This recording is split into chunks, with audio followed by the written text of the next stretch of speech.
You've entered BOOKSTORM with Kristen Civiletto and me, Chris Storm. This is a podcast devoted to best-selling books that matter, books that make a difference.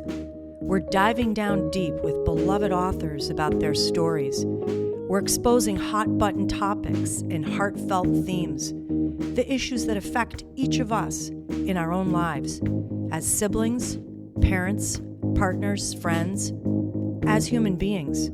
We're braving new ideas, fresh thoughts, hard lessons, and important truths. Those kinds of things that stay with us long after we turn the last page and close the book. Welcome back, BOOKSTORM podcast followers. And we listen when you write in. And you've been asking for Susan Wiggs. And no wonder, Kristen and I love her books too. Do you know that Susan Wiggs is the author of more than 50 novels? Wow. We're so excited to have her with us. Welcome to BOOKSTORM, Susan. Oh, thank you so much for having me. I'm just excited to be here, excited to have a new book out for summer. We're excited too. We're here to talk to her about her new summer read, Beach Town. But before we do, you have so many followers, but I bet some of them don't know a little bit of your backstory or a little bit more about you. So I'm going to give a little bio.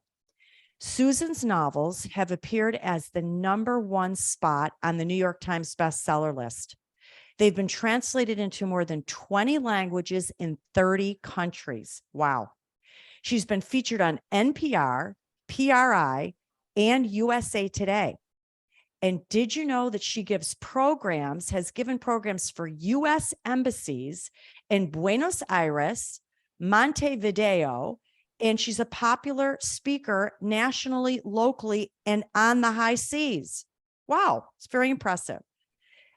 Publishers Weekly says, Wiggs writes with refreshingly honest emotion. Booklist says her books are real and true and unforgettable. Kristen and I could not agree more. It is said that Susan Wiggs' books celebrate the power of love, the timeless bonds of family, and the fascinating nuances of human nature. And we're going to dive down deep into all those issues in a minute. But I want to give one more little blurb about you. She's a former teacher. She's a Harvard graduate. She's a hiker, an amateur photographer, a good skier, a terrible golfer. That's me here, terrible golfer. And her favorite form of exercise is curling up with a good book. Well, you got a lot in common with Kristen and I here. So Susan, we're thrilled to have you. Thanks so much for joining us. Thank you for having me. Well, we're here to talk about Welcome to Beach Town, which you're right is a wonderful, perfect summer read. And I like to give our listeners just kind of a short summary of what happens in the story. And of course, Susan, I would love for you to add anything at the end, and I will not give away any spoilers, of course. Now, this book takes us to, and I want to make sure I pronounce it right, Alara Cove or Alara Cove? I think in my mind, I was hearing Alara Cove. It's a made-up name from an acronym, so I say which I thought was really cool. All right, Alara Cove, it's a California beach town, and it's known for being beautiful and sunny and charming, and it has a lot of surfers, kind of a whole vibe. There is an academy located there that is very elite called Thornton. And at Thornton, these are worldly kids who come from a lot of means. And the class valedictorian this year, though, is Nikki. Now, Nikki Graziola is a surfer's daughter. She's a local, and she's there on scholarship. So we could see where these things are just starting to set up in terms of some interesting conflict. Now, to the shock of everyone in the office or the audience, Nikki goes a little bit off script when she gives her valedictorian speech, and she exposes the truth about something, which causes a whole rippling effect over the years. Now, her accusation pits her against a wealthy family in town. And at one point, she decides she needs to escape, and she leaves. She doesn't necessarily find fortune, but she finds a little fame, especially with her surfing activity. But then she is compelled to come back to Alara Cove. And here she finds that the town has not forgotten her, but she now has some very interesting interactions as some friendships, some rivalries, and maybe even an unexpected romance kind of heat up what's going on in this beautiful little beach town. Is it do you want to add anything, Susan, or does that kind of give us a good setup? That was a really good summary. And thank you for doing that. It was a hard book to summarize because it spans kind of a whole life. So I appreciate you kind of walking us through the beats of the story. Thank you. Absolutely. Well, Chris, if you want to kick us off, we will go ahead and dive right into the storm. So let me say for our readers, we look for a great summer read, a beach read. This is a lot more than just a beach read. And I loved the ebb and flow, the highs and lows of relationships in this beautiful story. We have romantic relationships, parent-child relationships. You showed us through Nikki's life that devastating circumstances can alter our paths. There's a quote, life happens. But as Nikki grows older, she realizes, and I'm going to quote this, for the first time in her life, the future was up to her. The prospect was exhilarating, but a bit daunting.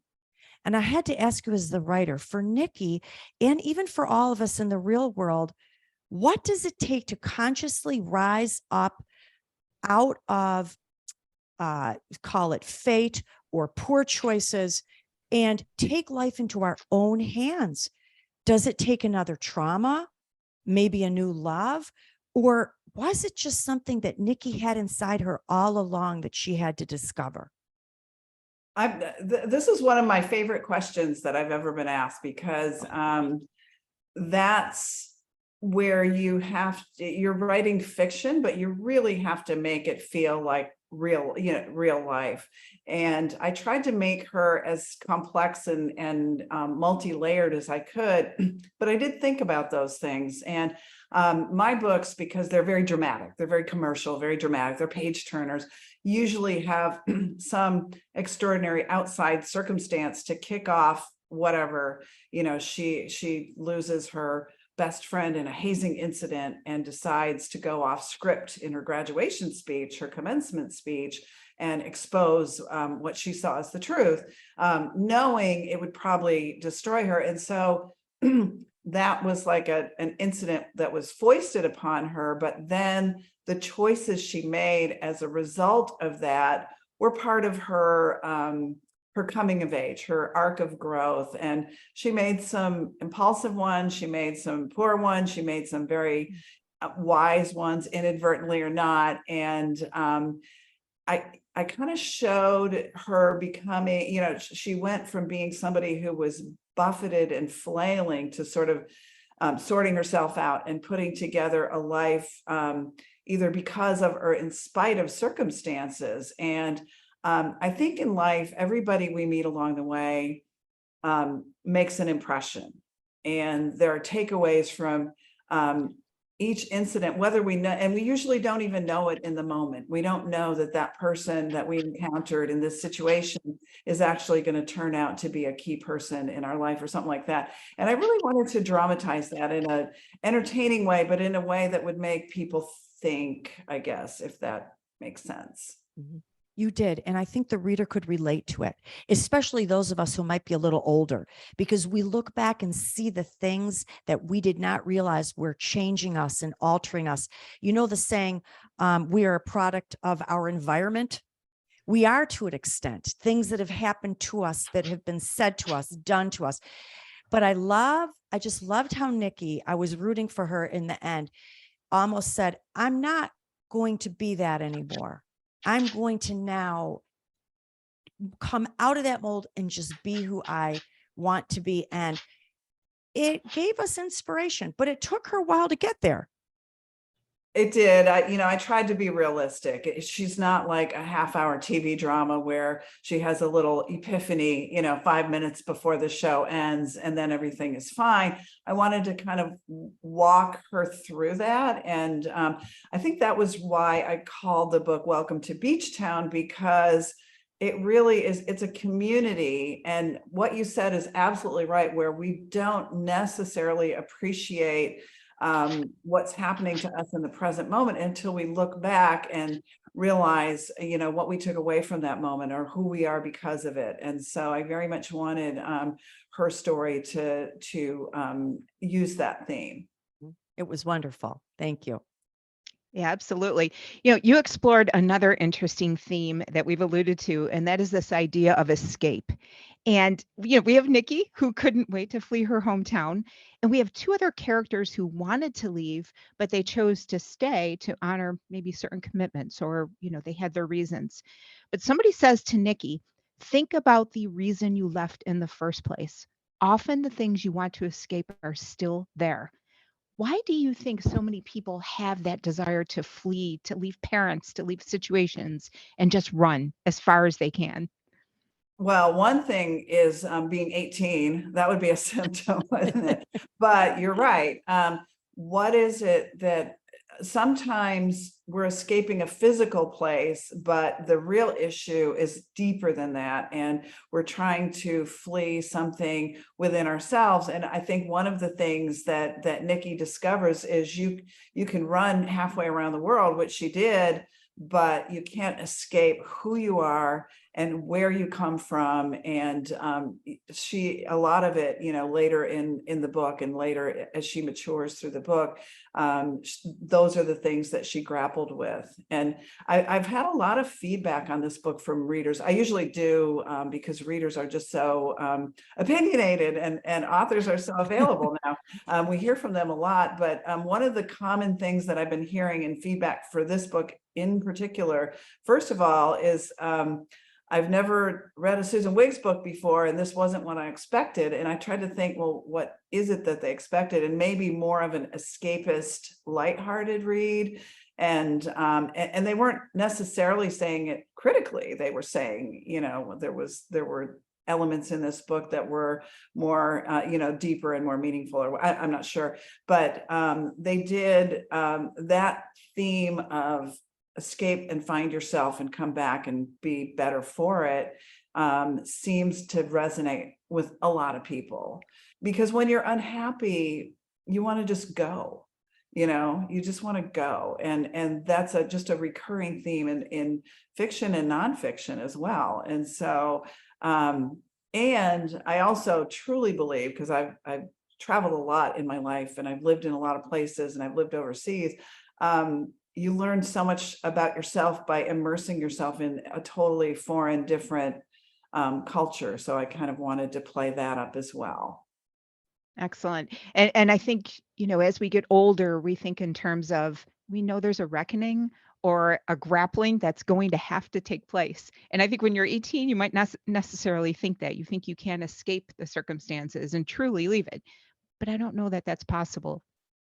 I love the drama of somebody having to go back and confront something, some unfinished business of their past. I hope that I would never be that person where I have to go find someone or something and either deal with it in some way, either make amends or get revenge, or I don't know what. But I liked putting that task in front of her and seeing, because it kind of shows what you're made of and what kind of person you are when you're doing, when you're doing that kind of reconciliation from the past, or you're blowing things up and, making even worse choices, which, she may or may not do during the book. Hopefully by the end, we're pretty settled on, the path that she's chosen. And I want to go a little in a different direction, because this part of the story hit me in a personal way, and I think for all readers. The loss of a loved one played an important role in the story for Nikki. More than one loved one. I'm not going to say who. I don't want to give any spoilers. But that grief that accompanied her continued to influence her no matter where she lived, as it sometimes does for us, to the point where we feel guilty for being happy. This person is gone, and am I allowed to enjoy life? I don't know. Do we see, we don't know. Should we celebrate still? Should we have parties still? And I felt it traveled with her. And I wondered, Nikki and Shasta in your story had a very deep conversation about moving away and out of grief. And Nikki said, and I like this quote, "The one thing worse than grief was the idea of never having found the love she shared." If everybody felt that kind of love, I don't know, maybe world peace. So I thought, wow, I like that. I thought those are wise words. So yes, we can sit and say, I miss that person and I don't deserve, but maybe we should be saying, oh, I got to love that person, whoever they were. And I wondered, what did you think as the author? What did it take for Nikki and maybe for all of us to just rise up out of that grief and be happy and live a happy life? You know, sometimes I'm writing about something for me and about me without even realizing it, or I'm conscious of it. When I was writing this book, we mentioned prior to recording this, we mentioned that my mother, my very elderly, sick mother, she's in her 90s, was leaving us and she was trying to leave. And I was working through the grief of that. And so that was kind of top of mind, but I didn't know it because, you know, I was just caregiving. She lived with us, you know, while during the pandemic when I was writing this book. And so I guess I was processing that in myself. And that's probably why it felt very realistic in the book and why they were able to have these really honest, realistic conversations. I think sometimes my characters that I create are smarter than me because, you know, the words that come out of them, they do come from me, but it's because I've created a very realistic character. And so sometimes, like that passage you read, I don't even remember writing it, but it still resonates with me months after, you know, the book has been published. And so, or the last time I read it. I never read my books after they're published, like cover to cover. I'll read bits of them, but you know, I'm such a nitpicker that I have regrets about a word choice or something that I could have done better. But one thing that I do with my published books is as soon as the audiobook is published, usually on the same day as the physical book, I listen to the audiobook. And the reader for this one, she's a narrator named Brittany Presley. And she just killed it. She just nailed all the different characters, and it told my own story to me, if that makes sense. And the part where they're dealing with grief and loss and things like that, it reminded me of the things that I was really struggling with in my own life and coming to terms with. So yeah, thank you for bringing that up and noticing it. I just loved it. And so first, we're very sorry for your loss. And I'm just going to go back to what you said is that, yes, loss is terrible. Here's what Nikki said. But if everybody felt that kind of love that you had cherished, and you taught us all a little lesson with that. Thank you. Yeah, you know, one thing that I notice the older I get and the more experienced I get, people operate out of fear a lot. You know, Kristen, you probably noticed that in your practice, in your law practice. A lot people make a lot of decisions that are driven by fear. And one fear that I see in people, and I hope I don't harbor it myself, is that they're afraid to give their heart fully because you feel so fragile and vulnerable about that. And so she had to learn that it's better to go full bore into a relationship that's going to be so fulfilling, even at the risk that you might lose the relationship, you might lose the person, who knows? Nobody knows. And so I wanted her to figure out that it's better to push past that fear and say, you know what, I'm not going to live in this fearful place anymore. I'm going to go forward. And, you know, if I get battered and bruised by it, I'll rise up from that. Well, little Excellent. words of wisdom there. Very much. Let's kind of look at that from a different angle then, because these are the layers to your story that make it so rich and what we loved so much. We actually have been talking about it quite a bit. Nikki's father at one point says to her, "People marry their issues." Oh, And I thought that was a very that's a profound good line. statement, right? What did he mean? Well, I had been, you know, talking about life reflect, you know, fiction reflecting the author's life. I have a close family member who's going through some marital issues, and in therapy, this couple is learning, well, you can usually trace your deep personal issues back to things that happened in childhood that are either unresolved, or they were traumatic, or maybe they were wonderful and you're trying to recapture. And so that seems to be why therapy goes back to your family of origin, whatever that is.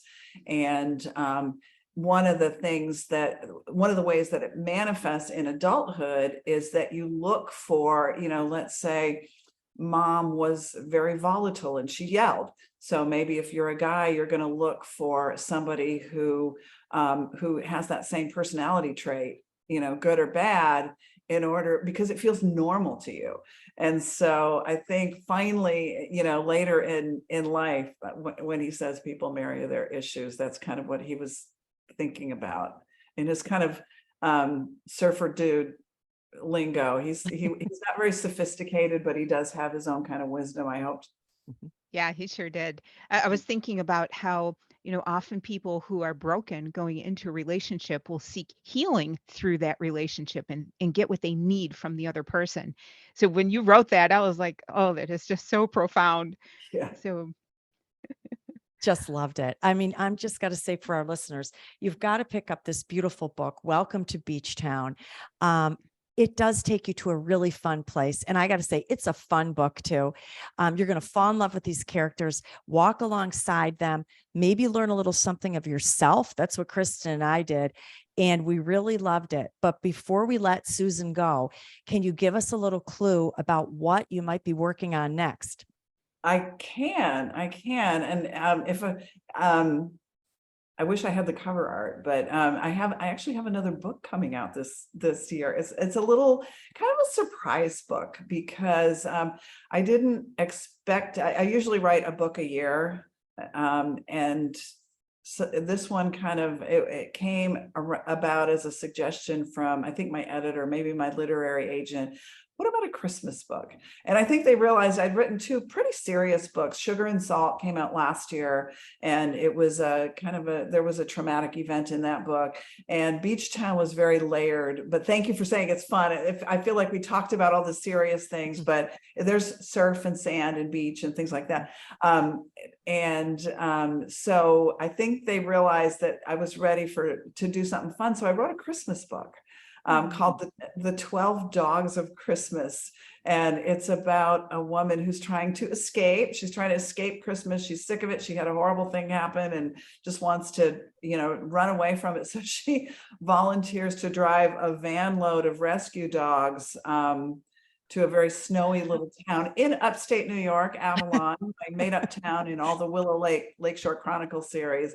So she drives from Texas to Avalon on Willow Lake with a van load of rescue puppies. And of course, adventures ensue. And it's truly a rom-com. It's super fun. And I think actually on my Instagram feed, we just did the cover reveal. So if you go to susanwiggs.com, you can find links to all my social media. And I think on Instagram, I'm Susan_Wiggs_. And I think I did the cover reveal on that site. So you can see it's possibly the cutest cover that they've ever given me on any book ever. I just love it. It's covered in dogs. So that's what's coming next. And then the book, my work in progress it's called Wayward Girls, and it takes place at a Magdalen laundry in 1968 in Buffalo, New York. Yay. This sounds wonderful. Yeah. We can't wait for this, right, Kristen? I can't wait. It's awesome. I'm so excited. And I have to just piggyback on that to tell our listeners, yes, please connect with Susan Wiggs. You're going to want to follow her, susanwiggs.com. She has a newsletter, a wonderful blog, a TikTok, an Instagram, a Twitter, a Pinterest, and a Facebook.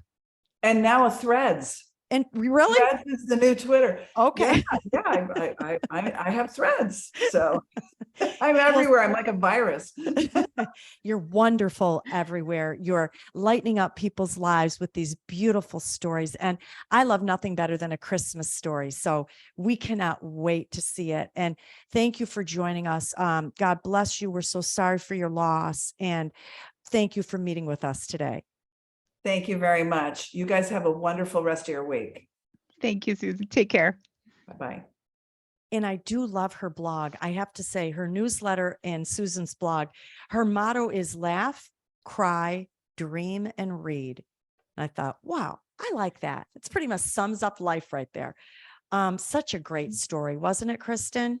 Oh, it was definitely. In fact, I carried that book with me all over. I was on a trip and I just kept reading everywhere I go. So I How think I have a couple wonderful. pictures of that. How wonderful. And I Yeah. love that she shared with us that she had lived in all those different places Mhm. and not just in one place. That's like me. I've lived in a lot of places. And you brought up a good point. If you want to expand on it at all, this notion of trying to run away from your past. Yeah, absolutely. I mean, we all know people who, and maybe we're one of them, who don't want to be where their parents are, or they want to escape a horrible job situation, and they move very far away, literally on the opposite side of the world or on the opposite side of the country. But what I've noticed over the years, even in my own life, is eventually you have to confront those things and really get to the root of what happened, how it impacted you.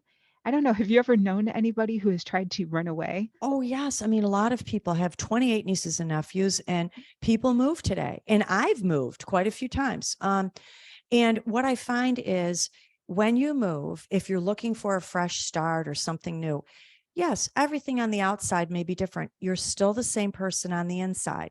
So if you look at moving, like Susan said, an opportunity to explore, maybe rediscover something in yourself, try something new, experience a different culture, because I've lived from Louisiana to West Virginia to Saratoga Springs, New York City.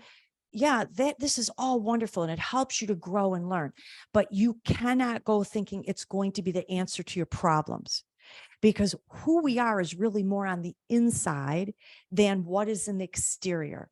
It would be like saying, I'm going to build a brand new home and fill it with brand new furniture, step inside and be someone different.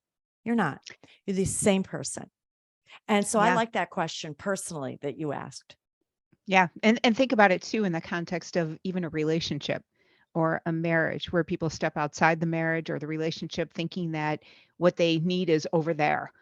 And, sometimes what you learn is over there is not greater than what was over there because again, you are kind of the common denominator sometimes, not all Mhm. times. Yeah. And that can go to a career. I'm unhappy here. Well, why are you unhappy?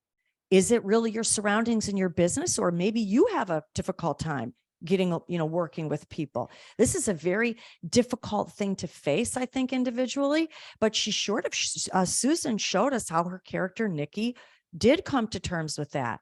And I also loved what Carmela said in this story. She said to Nikki, live each day, but do not let it come at you. Go out and seize it. And that also, I love that. It hit me too, because I thought you can sit back and say, well, all these things are happening to me. And oh no, my life is going terrible. And then I say, okay, then stop letting all these things happen to you. Go out and change your circumstances. Now, here's another backside to that coin about moving, changing, shifting. Get a new job, move to a new location, find a new life partner. I like how this sort of goes with that old saying, carpe diem, seize the day. Just sit and say, gosh, I hope somebody knocks on my door and offers me a new great career position. No, it's not going to happen. You go out and knock on those doors and you find it. I thought that Well, was and wise. I think this is too why people play the lottery because money is usually the thing that people think holds them back from getting the new position, moving, whatever. And I think that's true to an extent, right? You maybe can't afford to go through a divorce, or you can't afford to leave the job that pays the money to do what you really want, which doesn't pay the money. And that's the tricky part of life, is always balancing what is in your control versus what is not in your control, but still can improve your circumstances. Mhm. So I love that. And you've had a lot of very interesting tidbits you zeroed in on. And I like that this book did the same thing because we had characters wrestling with those very issues. Yeah. And I'm glad you brought up the lottery, because right now it's up to 1 billion. Okay. And I'm just going to say, I'm not playing it, because I'll tell you why. It'll ruin my kids. So I have two children. They work out of Manhattan, New York City. They have great jobs. They worked very hard to get those jobs, master's degrees. And if there is something wonderful in life about struggling to achieve something, about working so hard and achieving it. And what you achieve doesn't have to be $1 million. It could be, hey, I can afford to buy a house. Hey, I got a new car. Wow. Or, hey, I succeeded in this life goal I had. If you win the lottery and you hand them all that, it all goes away. Everything's handed. So I know this is tricky because, yes, if you have no money, life is hard. I get it. You got to have money. But if you have too much money, I'm going to say life is hard. So I did not play. Did you play? It's Of okay. course I did. Okay. But with the caveat that if I won, I would not tell my children for the very reasons you outlined. Okay. If you win, do I get a little gift? I want a gift or something. I'll send you over a nice 4-wheel gift. I don't know. Okay. $1 billion. You heard Yes. it. You heard it, folks. Okay. We got all right. That was such a fun talk with Susan Wiggs, and what a wonderful person she is. We had a great conversation with her even before the podcast. And so you've got to pick up that book. And in the meantime, I've got to give you some storm predictions because we're just going gangbusters here, full schedule. Madeline Martin, keeper of hidden books. Sandra Brown is coming back with us again to talk about Out of Nowhere. Alex Hay, the housekeepers. Brian Freeman, writing for Robert Ludlum. We're going to talk about Born Defiance. Cherie Lapina, Everyone is Lying Here. Rebecca Yaros, Iron Flame. Jake Tapper, All the Demons Are Here. Deneen Milner, One Blood. Jacqueline Michard, A Very Inconvenient Scandal. James Rowlands, Tides of Fire. Whoa, it's a lot. I know. I can't wait. And thank you, listeners, for spreading our socials, for listening. We love having these conversations that, we're going a little deep on all of these issues and themes with these authors. And we love having discussion. We may not have the same perspective on everything, but that's okay. We're having these excellent discussions and thinking about things maybe in some new ways. So join us. You can find us on BOOKSTORMpodcast.com. We're on Facebook, we're on Instagram, on Twitter, on TikTok. You can find us on YouTube. Just search for Bookstorm and podcast, and we should come right up. So until next time, listeners, one of the best ways to brave the storm is to dive down deep into life-changing fiction.